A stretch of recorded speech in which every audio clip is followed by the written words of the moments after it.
Welcome everybody to the first session of the Mechelen Music Career Week. It's centered around and focused on music entrepreneurship.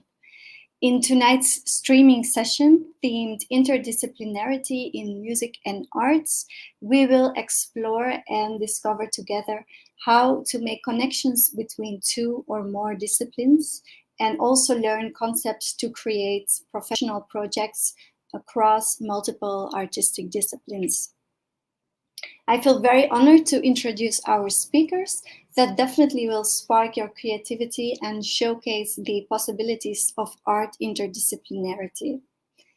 Jonas Jan Dept graduated as a classical pianist at the Royal Conservatory of Brussels in Belgium, and he is currently featuring his own compositions and conceptualizing his own projects as an independent artist under the Pianologist. Oat Montien is a graphic designer and an illustrator, graduated from Raffles College of Design and Commerce in Thailand and Central St. Martin's University of the Arts in London in the UK. And presently he explores performance art through music. Welcome. Yay! Hi. Hi, Hannah. Hi. Let's start with Jonas. Jonas, could you tell us a little bit more about your educational background and how your journey led to and continued in Thailand? All right. Yes.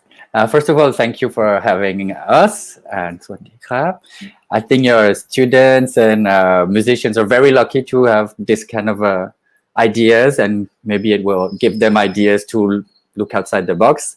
So yeah, as you mentioned, I was a student at Brussels Royal Conservatory in Belgium, where I studied piano performance, composition, and orchestra conducting. And I first came to Thailand actually a bit by accident, following someone else. But the thing is, right away I found my first job, really real official job in my life after being a student, where it turned out I was asked to be a piano accompanist for dancers at the Ballet Academy. So from that day on, I've been pretty much based in Thailand quite a lot, and I've always loved the place and the country. I mean, you always say that Thailand make you feel this freedom. Yes, so I'm not sure if it would be exactly the same for Thai people in Thailand, but for me, definitely, I felt very free, away from. We'll talk about the education a bit more anyway, but yeah, indeed, I felt free to be away from the structures and the classic upbringing, classical and a bit rigid upbringing that I had been through before. So I felt very liberating to be far away from your roots, and it kind of sparks different ideas. And freedom is definitely something I feel a lot from being far away. I mean, it could be because it's Thailand, but it could just be because it's far away from home. It could be both of it. But I think it's a very important component to feel free to do what you want and not judged by your peers, by your teachers, by your parents, your family, etc. And that's definitely an aspect in that.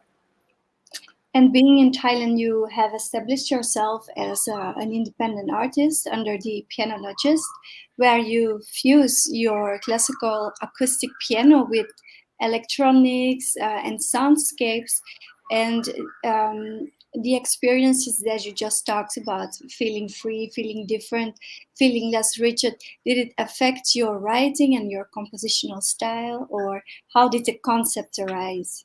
Yeah, good question. Yeah, very much so. So a lot of the music that came about in this project that you mentioned, the Pianologist, was actually already in the back burner for a long time. Like little bribes of music was here and there in my portfolio, let's say, or in my suitcase of ideas, and it wouldn't really take shape concretely and definitively for a long time.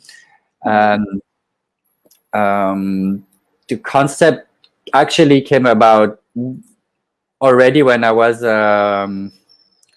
probably my first trip to Thailand. I was in a train from Bangkok to Chiang Mai, and feeling all the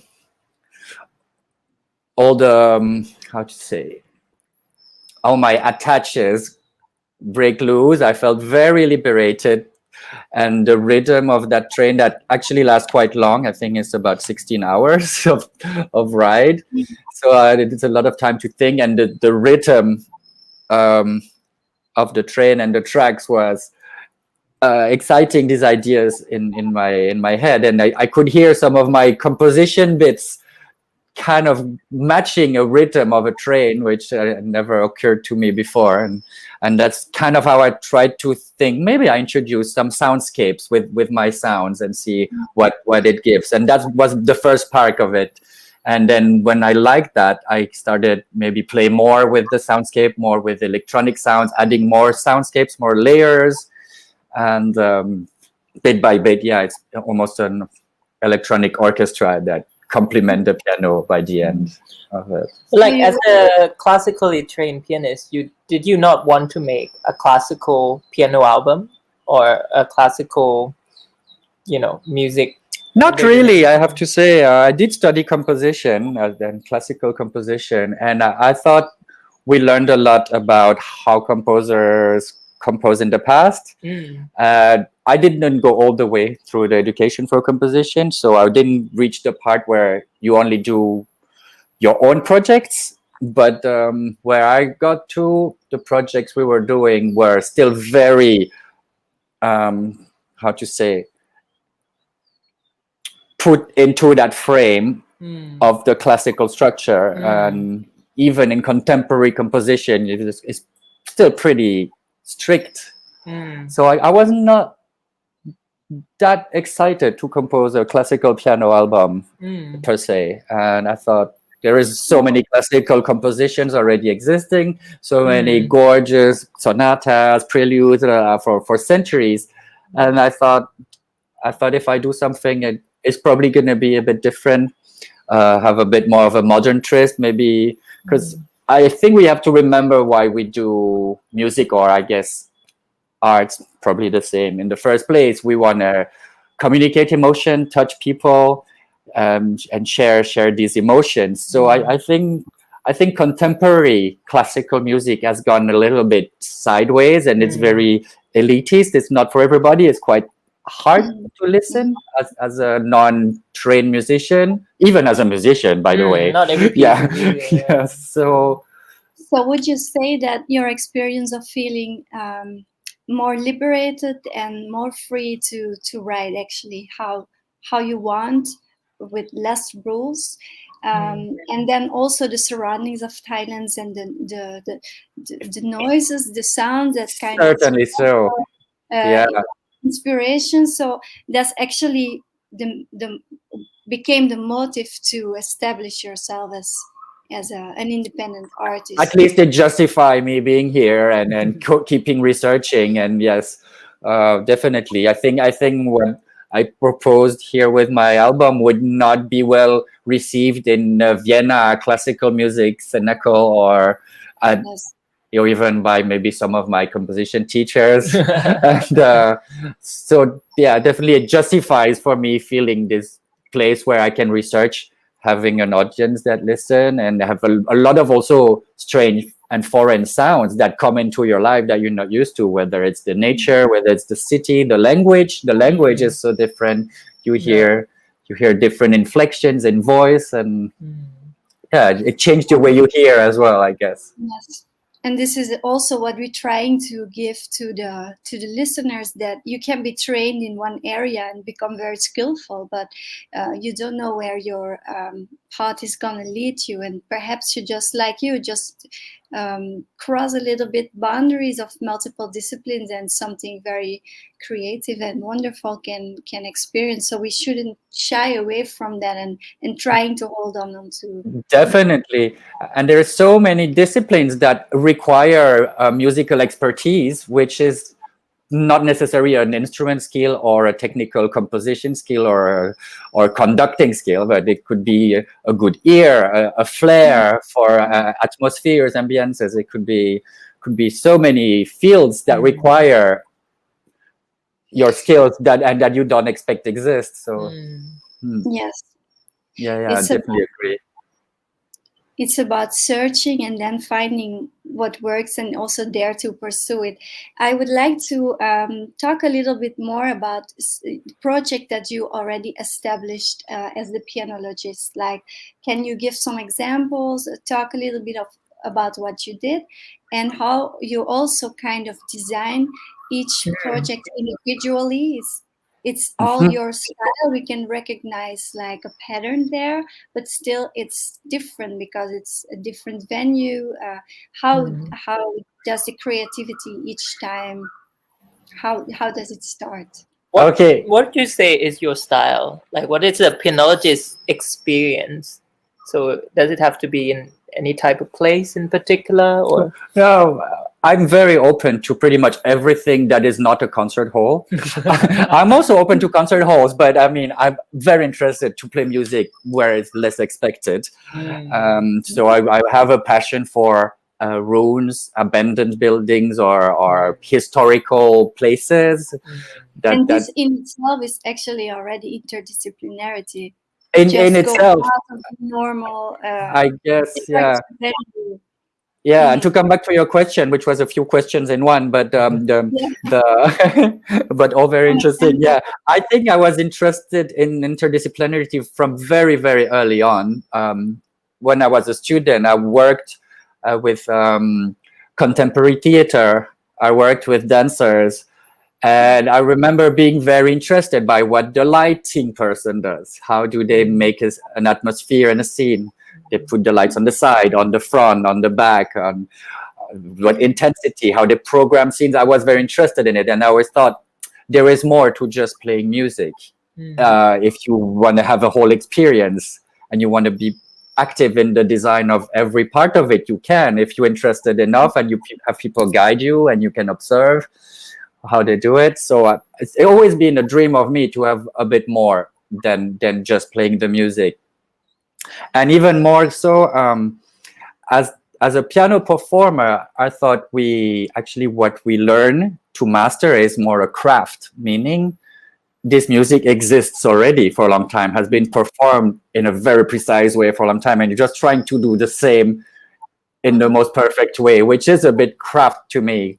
Whereas they had this desire to feel like I'm doing an artistic process in every concert. So it sounds like you're kind of connecting all the dots, all your kind of different interests in your life that were already there, but you bring it together in one project. That's a very good point. And I think that's what maybe young kids or students or musicians who want to explore new ideas, stick to things you love or things you're curious of, and that interests you. Yeah, like maybe I'm thinking so many young kids or musicians might be passionate about fashion, for example. Music is so important in fashion. If you can think fashion when you create music, it will guide you somewhere different. And I remember you did it, right? You did kind of a fashion show. Several, yes. Especially in Thailand, I've been approached by several brands. We don't mention brands, right? Yeah, we can mention brands. No, because I think one of the picture that we're gonna show is from the show Marcy and Fly Now. So I think that was really interesting concert performance at the National Gallery. There you go. Yes. So as a artist myself, I'm a big fan of Marcy, or Princess Momjao Marcy Sukumphan Baripat. So she's an excellent painter, and there was a show of her exhibition at the National Gallery. So this show, when we went to the show together, we realized also that she loved piano. Yes. Right, they were showing her inspiration, and actually some of her painting are based on pianos pieces, like Dance Macabre. She painted, and her painting are very, very musical. I think, right? Yes. So we said, let's approach the curator and ask, like, do you want a performance to go with it? And it just happened to be the same time that Fly Now, the brand, was doing a whole collection based on her painting. So everything came together. Which you see on the photo there, that model is wearing. Yeah, it's beautiful, beautiful stuff. And on the opening day, Jonas has the chance to create not the whole music for the whole catwalk show of that day. Yes. And they had a very interesting concept as well. I mean, quickly, for not too many details, but they were also deconstructing the fashion show. So they were having a very forward artistic vision about that. So they were basically setting the models to get ready, as in they were backstage, but that was center of the stage, so everybody could witness that. And so I thought it was very interesting to try to, I always been in love with the backstage of everything, like what's behind the scenes, what we don't see, and that makes the magic, make it magic the way it is. And so, for example, for fashion, that was great. The rhythm that we have to give them to walk is so crucial, and it can totally decide and define the mood of the walk. It is the surrounding and the concept that's already there from another artist, for example, that you will enrich. And for example, as you just said, like the models need to walk. So rhythm is definitely a parameter that is obliged. Functionality often is defining. If it's dancer, it's even more important. Every millisecond counts. If they're up in the air, they have to have the music carry them until they will land and on the ground again. So basically the creative process is not entirely free, or it shouldn't scare people. Like, how do you start such it comes naturally. I think you also got to get the fear away, fear of like not being right or correct musically or whatever your construction industry is, whatever your skills are. Not be scared to not do it right, because what you obsess on, nobody hears and nobody cares. What they need is energy to do the other intervention people. They need that energy, they need that vision, they need that mood. They don't care about the details, so you have to, and it's hard. Like we both have to restrain ourselves not to like bicker too many on little details, and then try to see a big picture and see what works. And I mean, I just want to also point out that at the end, we Jonas, I keep saying we because I'm always there when he's doing the show. It's great to have someone to help. Holding the shirt for him, looking for outfits and things. But Jonas ended up composing his own version of Stan Macabre, which was the name of the painting in the exhibition. So I mean, in ideas wise, we never really have problem. We're like kids in a candy store, always like, oh my god, that's so fun, this is so fun. So there's always ideas there that we take. And even for the other show that he did, which was Sound of the Deep Blue, this also was done, where was it? In Chiang Mai Aquarium? Yeah, in the aquarium under the tunnel. Yes, so that's a photo you see there, under the sharks and the stingrays and other types of fish. And I thought it was genius that you chose the Sunken Cathedral as a piece. Well, as you said, ideas is never the problem. It's always the problem is always the time to execute everything we want. So for that, maybe for the people listening, ideas might be the problem. So what we're trying to do here is opening the minds and showing what is possible. It's unlimited, basically. Right. Yeah. So of course having references helps, but it's really not the main point. I think that being open to your five senses, to also what audience you will perform for. It can play a role in your decisions. Although I suggest usually go with what you want to do, because if you seems like you love what you're doing, a lot of people who watch, they will love it. Likely more. So I wouldn't say that the audience is the main concern. But it comes into, of course, into thinking. But I would say collect your passions. If it's because I love diving and see and snorkeling. So that is one of my passions. I had been there swimming with stingrays before, and that's where the idea came from. I said, oh, this tunnel has a great acoustic underwater. I bet we could probably bring a piano here. And then, of course, then there's all the part of making your ideas become reality. And then you need, of course, partners, but we'll talk about that later, I guess. Yeah. But I mean, the thing is, I think not scared. Definitely not scared to, and don't think practical first, because if you think practical first, then you do nothing. You run into a lot of like, oh, how do you get the piano there? Oh, it's the thing, who's gonna pay for what? Yeah, who's gonna come? Yeah, don't think about that. Have the idea first and then go for it. I mean, the other one that I thought was really special was at the BACC, here in 4 dimensions. Which I think this one, because the other two we talk about, it's kind of classical pieces that you reinterpret, right? But for this show at BACC, it's like all your own composition, and that was really interesting to see how Jonas planned the whole show. Realizing what he wanted to say artistically was super fun. And I have to say, in a way, it's more difficult when you have 100% freedom, because this was my project, so I was basically allowed to do anything I want. It's kind of not that much easier, because you have to find an end. You have to find where it stops, where it's finished for you, because you can always do better, longer, bigger, nicer, whatever it is. So yeah, this show, what would I say? This is probably like the one that's closer to my heart. Most compositions have been on my composition desk for 10 years, like for half of them. A few were more recent. And I wasn't sure at first that they belong together. And that's also something you have to allow yourself, I think, when you have an idea or an impulse or an inspiration. And can you tell me something more about the title, Here in 4 Dimensions? I heard you talking about it earlier.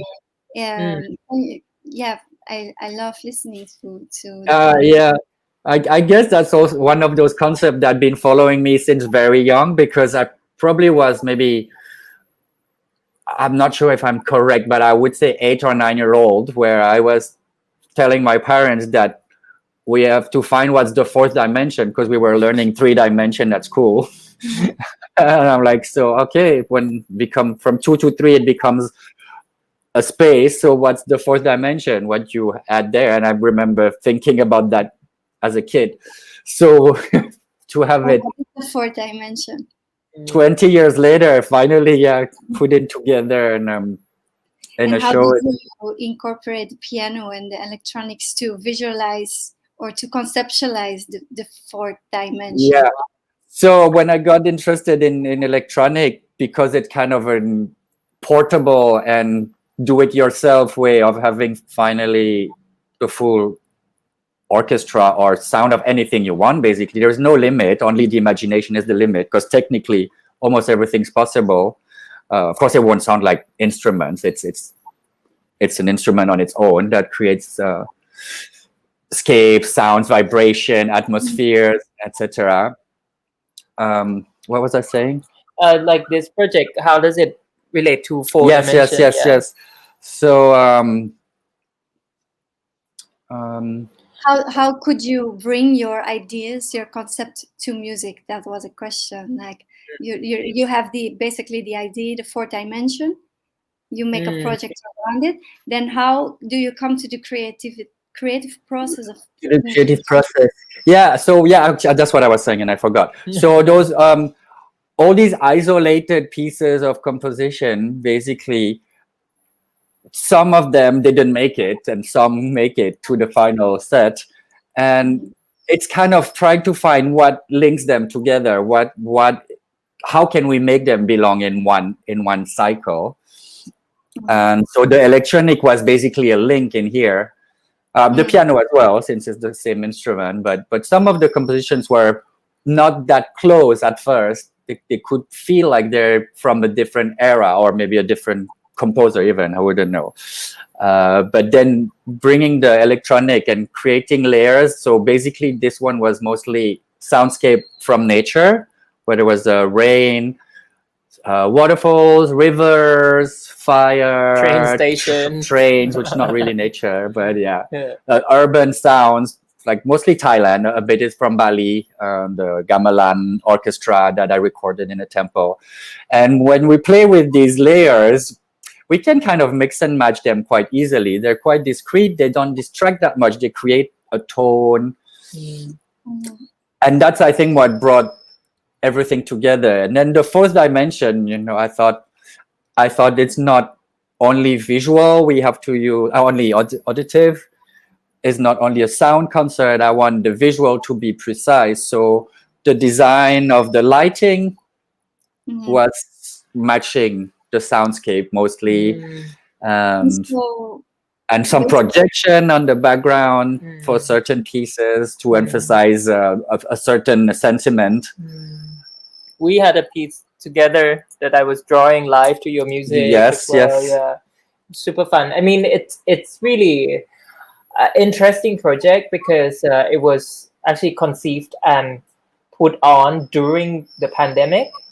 You know, I actually saw BACC, Bangkok Cultural Center, put out a call for submission for projects of their auditorium because it was free during that time. Everything was canceled. So I thought, okay, Jonas, why not? You know, you have all these ideas, you have all this music, let's put it into a whole experience. So we applied and they accepted it. And it was interesting to do it. It actually is half of the seats. Yes. Because of pandemic, you could only sit half. So it was totally sold out. And then we did one more time at Alliance Français, which สมาคมฝรั่งเศส in Thai, and also sold out. The visual and everything, you know, when you see it on the stage is quite spectacular. And I thought even us didn't anticipate that, you know, it was really. We never know what's going to come out. So you have to kind of trust, but be involved in every process, I think, is really something that you learn a lot from, and you gain ideas, working with the other. And I mean, interventionists. Also, I was gonna say that you have incredible support from people.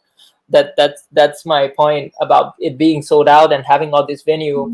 And actually, later on, he also did a crowdfunding project that put all this together. Sorry to interrupt. Maybe that is what Jonas was saying earlier. That if you really love something, and it sounds to me that it's just all the dots coming together, not only every experience that he had or has, and this different interests that he combines into one big project.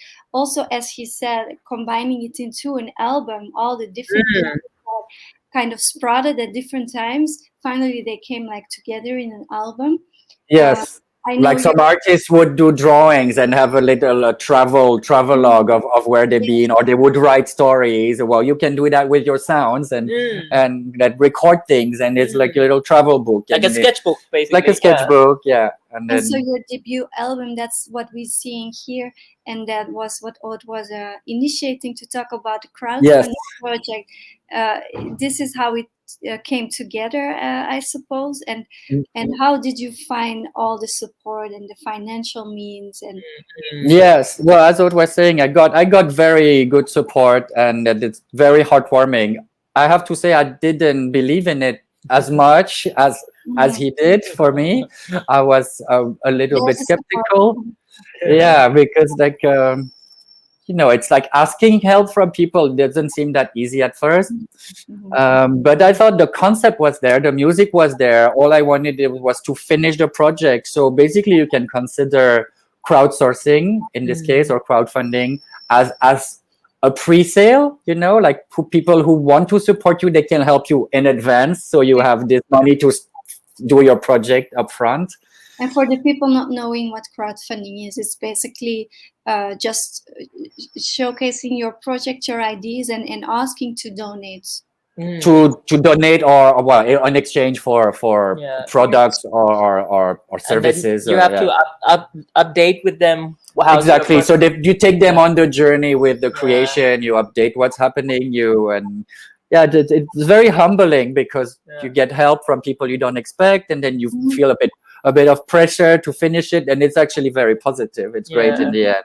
Positive, That yes. is definitely one way. Yeah. So it's good, I think, when you have ideas and projects and creative impulses to try to put them out either as a physical finished product or as a concert or as an event, or because otherwise they remain unfinished, then they don't come out to the public, and then it might seem we're kind of rambling and rehashing the same things at home and not sharing them, and also we need to finish them in order to move on to the next one.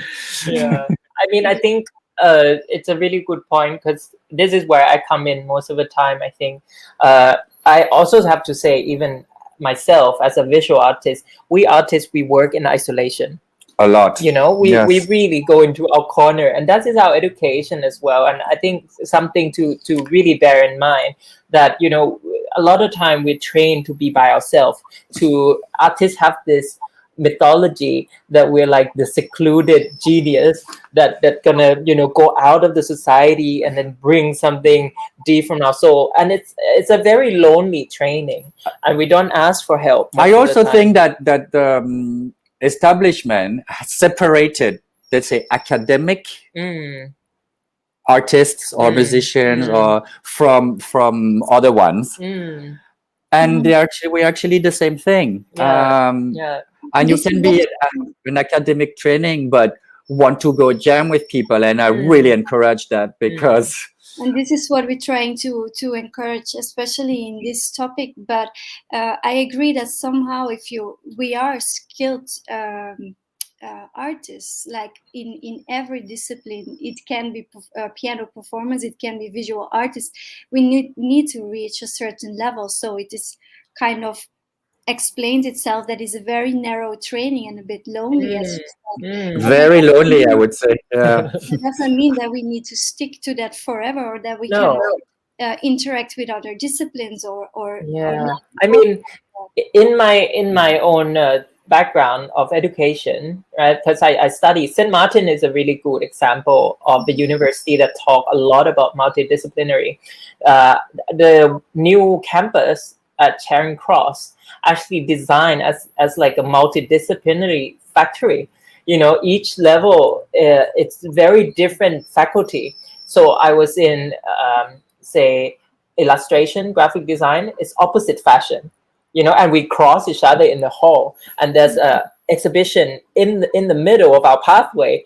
And sometimes I sit next to, you know, sculpture class. Sometimes I sit next to different type of designs, and then it's automatically you start thinking, wow, look at what they're doing, wow. And then, you know, when you go to lunch, you see their project, and you're like, oh, that's interesting. You know, it's designed to merge together different type of media. That was lacking where in the Brussels Conservatory. You go in your room. It was not encouraged. I did request once if we could do something with the dance department, and they said no, we're not connected, we don't have time for that. So this is very important, I think, like encouraging collaboration. And I think that's why, you know, when I met Jonas, I felt right away music has always been one of my passion, and he was actually always dreaming to date a pianist. I always dreamed to date a pianist. It is true, guilty as charged. And so you're partners, and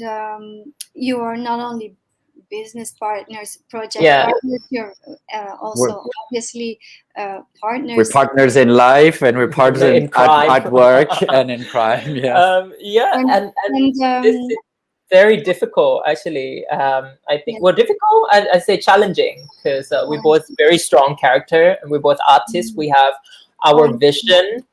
So coming together, I think it's it might work for some, it might not work for others. But I think our couple really work, because I'm super interested in what you do, and vice versa. So, which brings us back to the beginning. If you stay close to your interests, you cannot go wrong. And you actually established yourself as a duo. Your last names, Montien Dept. You're performing together and kind of finding parallels between sounds and visuals.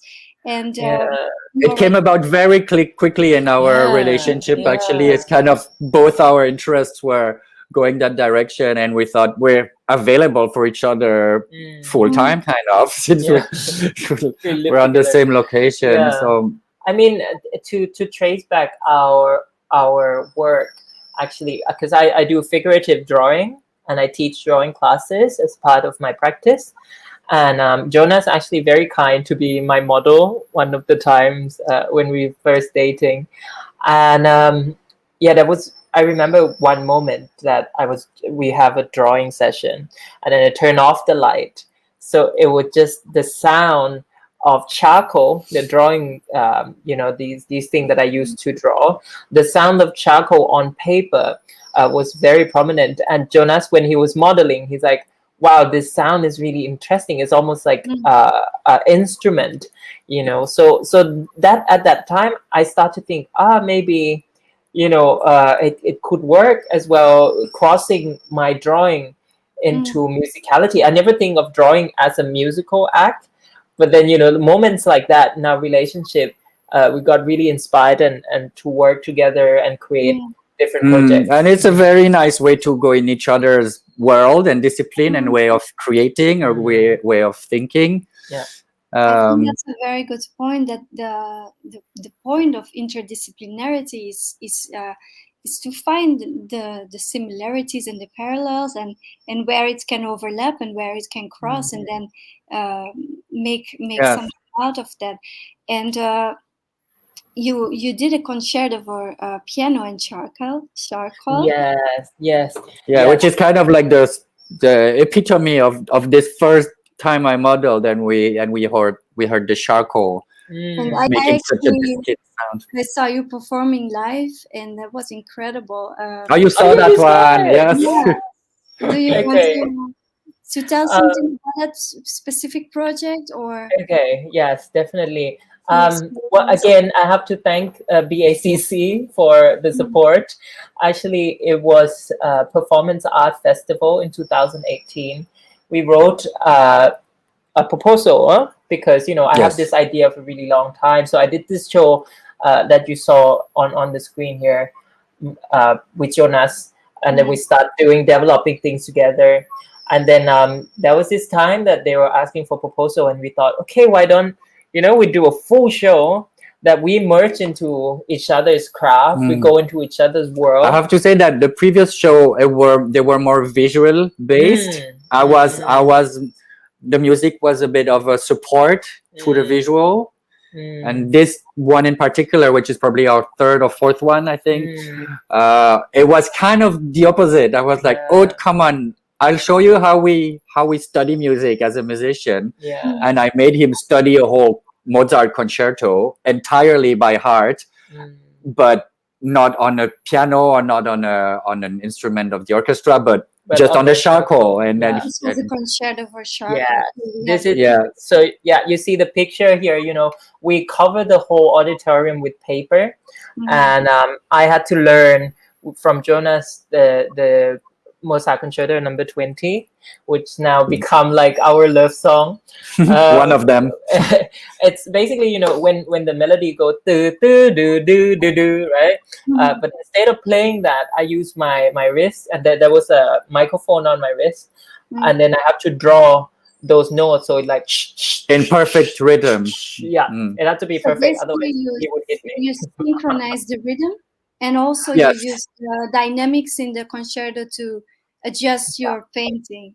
Oh my God! It was very difficult for me learning the. You didn't struggle that much. No, but seriously, to learn like the even the language of concerto. How one movement is different from another. How crescendo, how is this note is play? What is an improvised section that I could do or not do. Cadenza. I was coming up with my own cadenza with my movement. So it was a lot for me to prepare in a few months. But we put it on at BACC. We did 3 times, 100 seats each time. So it sold out 300 seats. And we still get a lot of requests to re-perform this, but I think I have to brush my Brush my up. brain Well, me a little too. bit. Yeah, but it was really fun to be able to show people how we musically and our craft merged together in that Yes. performance. Yeah. So basically, you were studying the score that we actually Yes. play as musicians, Yes. and they're interpreting Not- the parameters in a slightly. Yeah, not with pitch. Pitch was not really involved, but the phrasings totally, and the rhythmic absolutely 100%. And Yeah. things like tone, things like emotion that Mm. often you don't talk about when in classical music. You talk about note and things like that, but I really need to look at what is the tone of the sound, what is the emotion of this concerto, what does it mean in the second movement to go more romantic and more sentimental, and how do I translate that in my own drawings, both visually and my movement. Yeah. And you never hear a classical piano concerto the same way since then. No. And hopefully some of our audience also got a Yeah. very new perspective on listening to a whole concerto classically. I find it very interesting from the standpoint of a visual artist, because as musicians we can easily say we feel something, it's like this, it means this, but how do you visualize that? And that's and some is also codified, and we've also just feel it because we learned it. We also learned a 7 diminished chord is tension, and we feel this way. It's very codified, and it's not universal whatsoever. So that's true. That's true. Yes, we hear pictures of Live in the Moment. That's also a project that intrigues me with the heartbeat. Yes. Okay. So as we were saying, the only limit is the imagination. So whatever you want to do, everything's possible to be translated into a piece. This one was actually a commission where they wanted something very special for Emporium for Mother's Day, and they wanted to be very artsy. I guess it's trendy. I guess I don't know. They had a budget for it, and actually this one was when they came to us, they didn't really know what to expect, which I thought was great.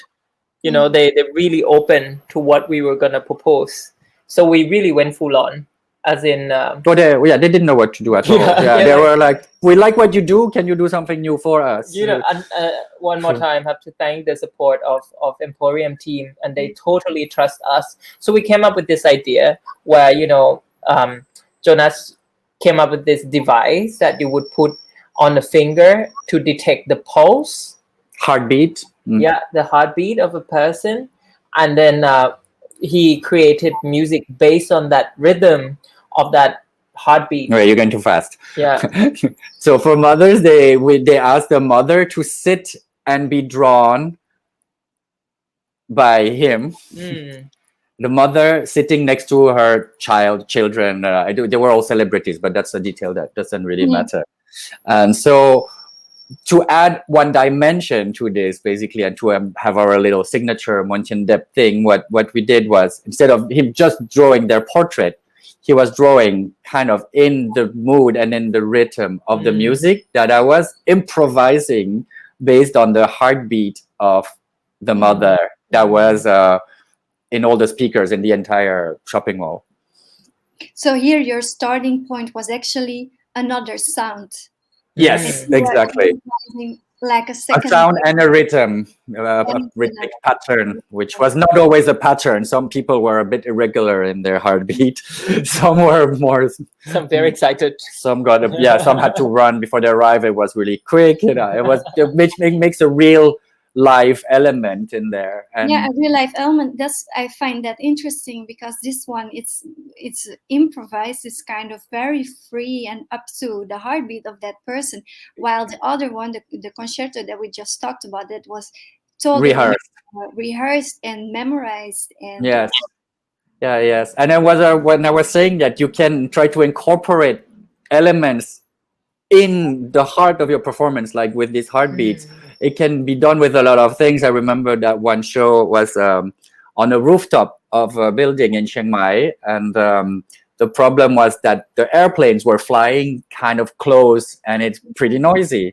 So what we did, we got the schedule of the flights on that evening for the concert, and we knew exactly when one flight was passing through the show, and it was integrated in it. So we were waiting for it. It was on time, luckily, and then we used that sound as part of the music creativity. And can you tell something about the Montien Dept method, as you call it yourself? It's kind of your creative process, how you manage things.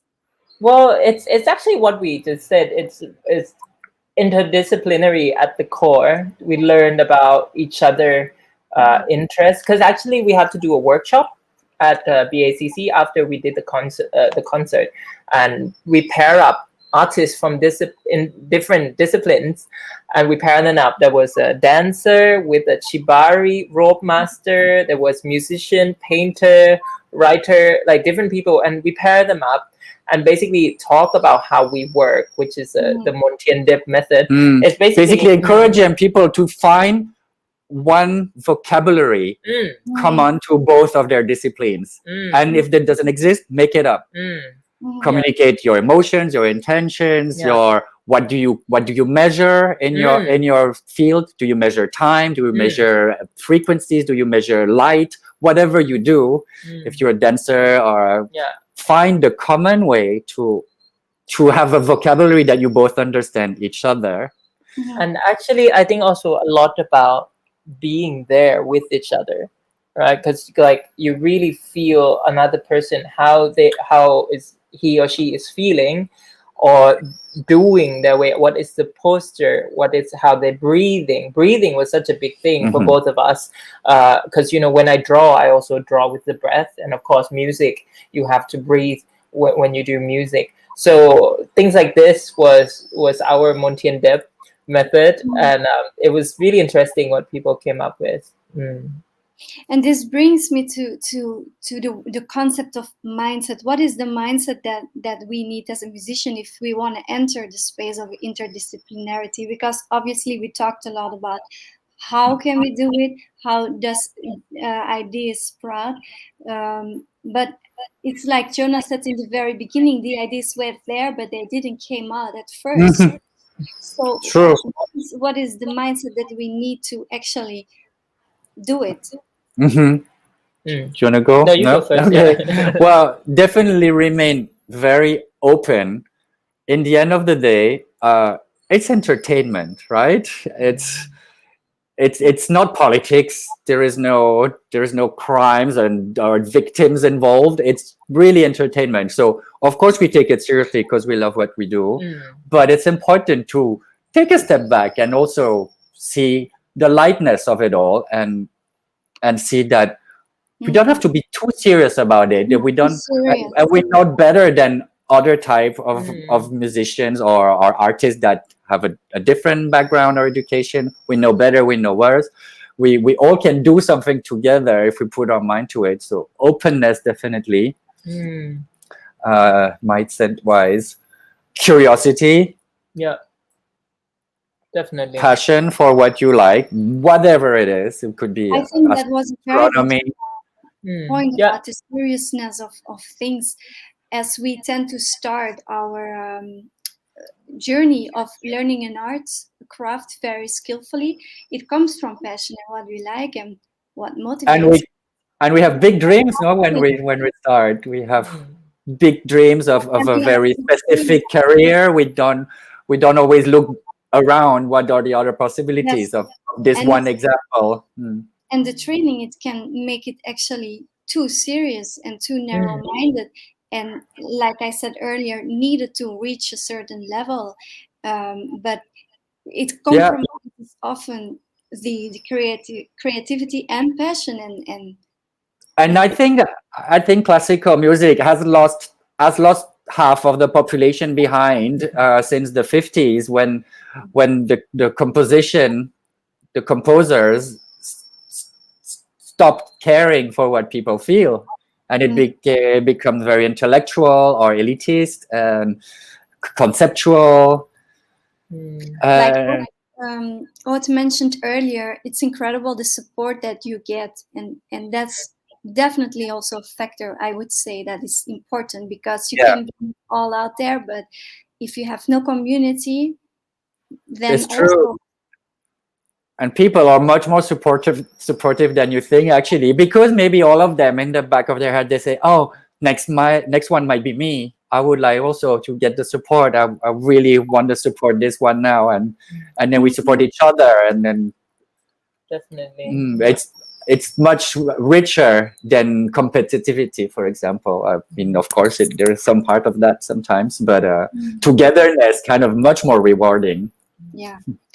I would like to invite listeners to ask questions before we will dive into our last questions. If there's Time gone so fast. something that comes to mind, maybe you have an idea yourself and you're stuck, anything, you can post it in the comment section. I wanted to ask one more question about how do you see art disciplines evolving? What do you think about the sustainability of independent artists, especially right now with difficult financial times?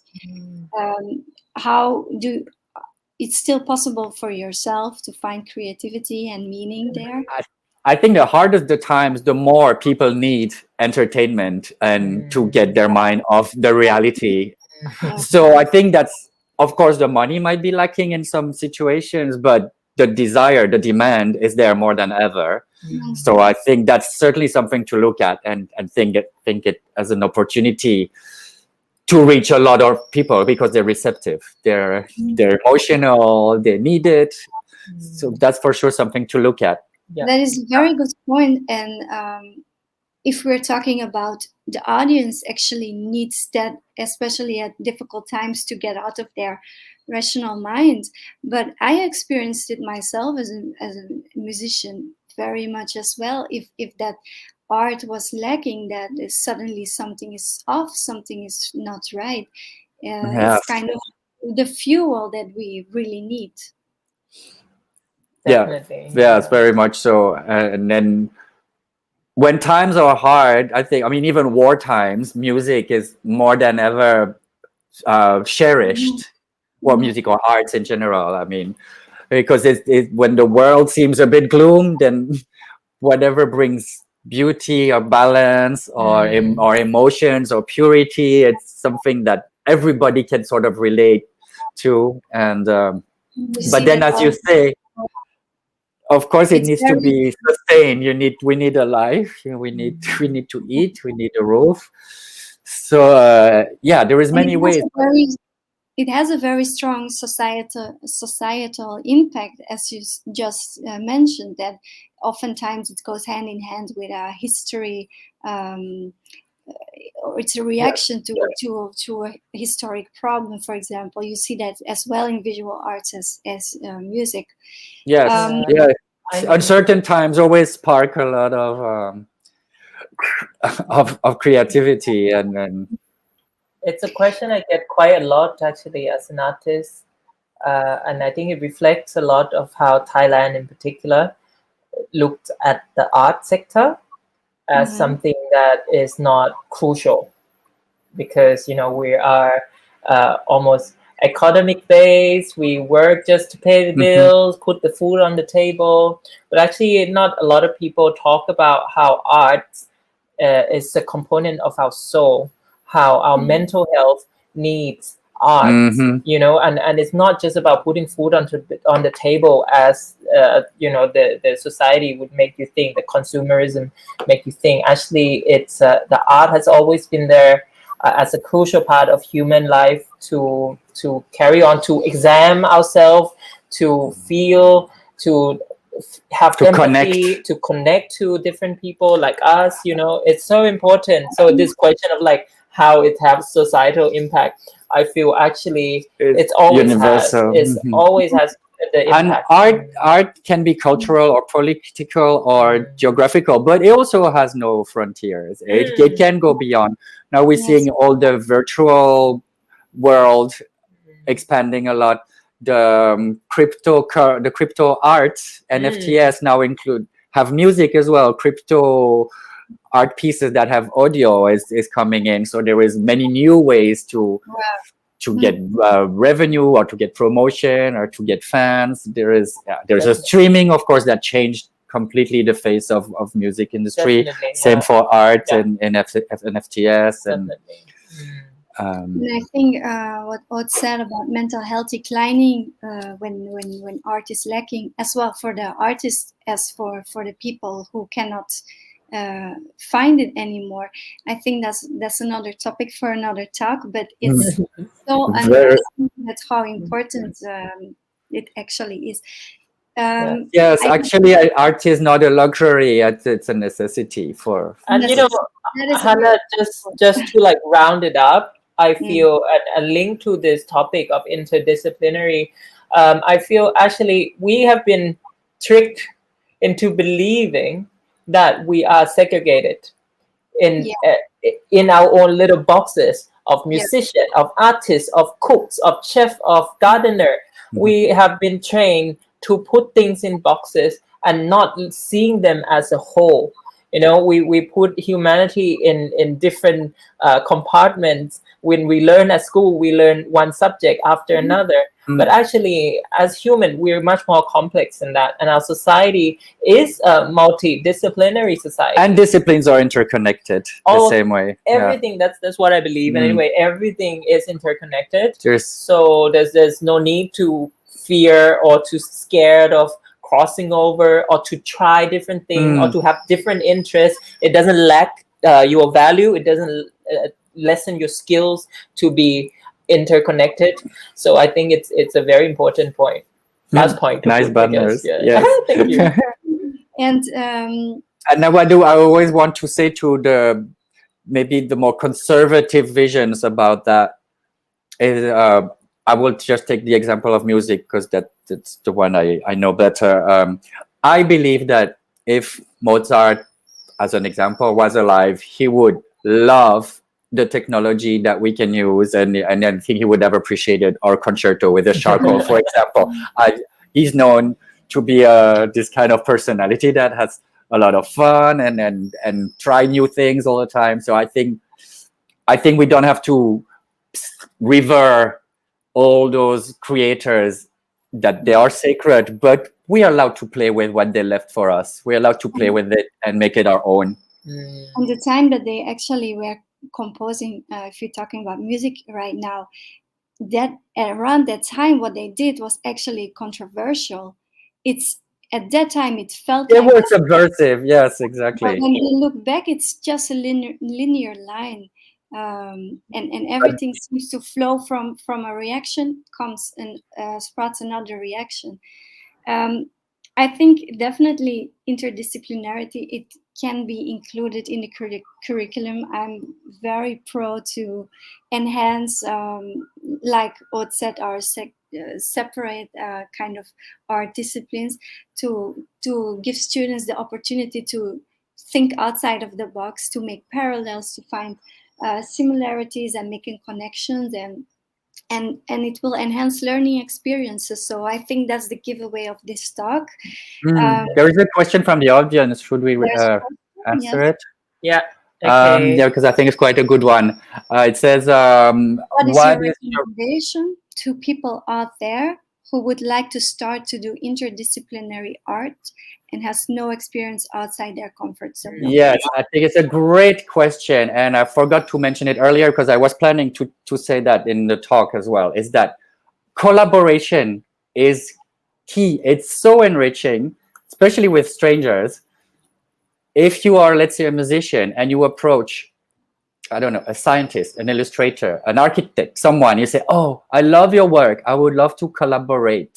They will be enchanted to do that unless they have no time or something. But most people would be very interested and flattered as well, by the way. And that's a great way to step out of your comfort zone, go meet an expert of something you're interested in, learn the skills on the way. Well, not the skills to become like him, but learn what you need to know to be able to play with it. I I think it has to do a lot with the mindset, as we spoke earlier, and for you as well. When you came to Thailand, you were kind of freed from your restrictions, from your. Not right away. It took a few years, but definitely felt a lot more freedom. That's true. Yeah. What would you recommend? I mean, yeah, collaboration is very important. I would recommend, even, but it should start from university. Hannah, go back to your point about the institution that we study in should be mandatory. That we collaborate with each other under the same school. The school needs to start encouraging them to approach someone different. Let the student choose someone that is different than them, have a conversation with someone who think different than them. And this is something also our society really lacked. Now we become very your red shirt or yellow shirt, your left wing or right wing. There's always two sides, and you have to pick a side, and then you don't talk to the other side. And I think this is so important that we need to start crossing boundary from very young. Listen to scientists. Listen to just because doctors. You're studying arts doesn't mean you don't have interest in science. Just because you're doing science doesn't mean you can't cross over. Or I've always seen a lot of people, I'm so scared, sorry, I don't know anything about music, when they come to talk about, I don't know anything about art, but I think I like it. I don't know what is the correct way of doing. So this is the comfort zone, basically, and it's always more comfortable in the comfort zone, but it gets boring. And we are not on an ivory tower. And I think as artists, we, as crazy as that sound, often we tend to believe that our craft is like very high or people can't approach. This is something we need to step off and be open for people to come to us, collaborate, or even us going to different type of people that might not think like us, like we too. Sometimes we agree on a lot of things. We look at the world at totally opposite perspective sometimes as well. So it's actually good to practice, and since very young age, I would recommend from school, from university, to have this kind of program. To start from very young. But even if someone is past education already and they're already in their their career, it's never too late. Never too late. Just go with what you like.